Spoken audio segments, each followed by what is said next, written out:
the doctors, now! Call the Alexander doctor Whitmore's now. voice echoed through the mansion as alarms shrieked from the twins' room. Nurses sprinted down the hall.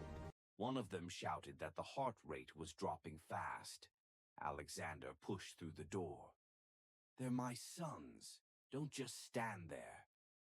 Machines blinked red. Ethan's eyes were open. Eli's eyes were open. Neither of them could move. They never could. The doctor raised a hand. "Sir, you need to step back." "I'm not stepping anywhere," Alexander snapped. "Fix this." As they worked, Alexander's mind crashed backward, 12 years earlier, into another room filled with the same silence.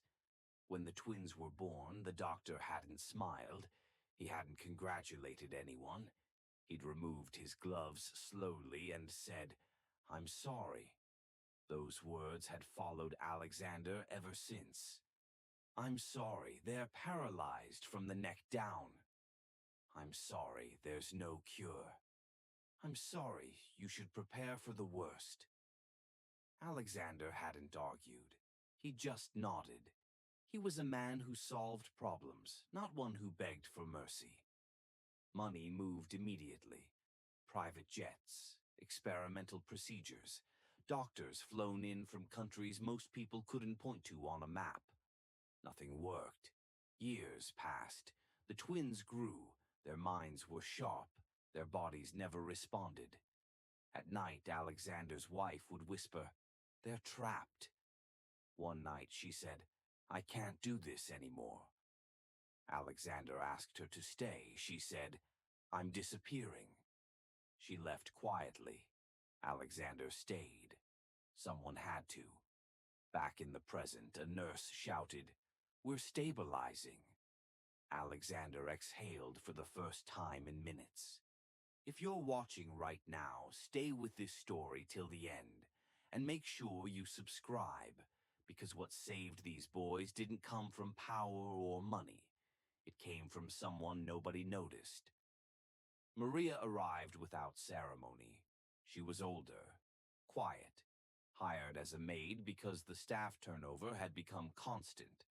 Alexander barely acknowledged her. She cleaned. She cooked. Then she did something no one expected. She sat with the twins. She talked to them.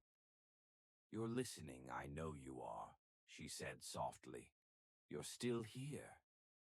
Alexander overheard her one evening and stopped. "They can't respond," he said coldly. She looked at him and replied, "That doesn't mean they can't feel." He walked away, but Maria didn't stop. Every day she talked, encouraged, touched their hands gently, never rushed, never lost patience. Weeks passed.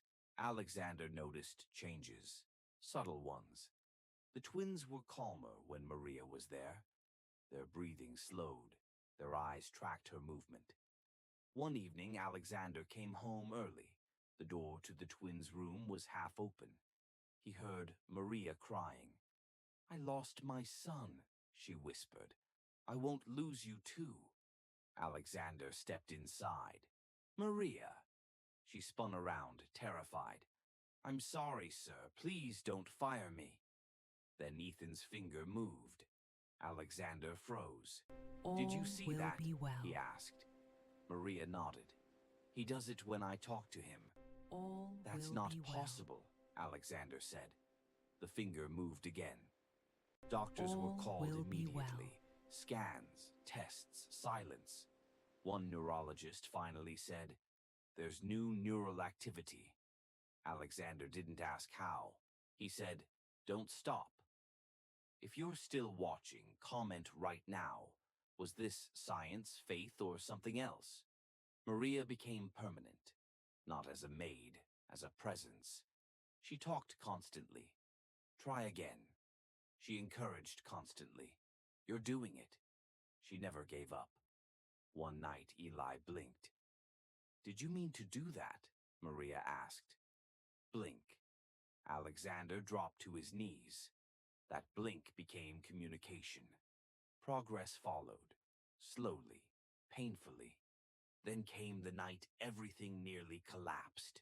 The monitors screamed, heart rates dropped, doctors rushed in. Alexander grabbed Maria's arm. "Talk to them, please," she leaned in. "Stay with me," she whispered. "Don't leave me." The heart rate stabilized. The doctor stared at the monitors. "Whatever she's doing, it's working." Alexander finally understood. Money had failed. Power had failed. Consistency hadn't. Love hadn't. Years later, the room was quiet. Alexander sat beside Ethan's bed. "I'm here," he said softly. Ethan's lips moved. "Papa." Alexander broke. The twins never fully recovered, but they spoke. They lived. They were present. Alexander funded hospitals, research centers, therapy programs. Maria never cleaned another room again. She became family. If this story moved you, share it with someone who needs hope. And subscribe, because sometimes the greatest miracles come from the people the world overlooks.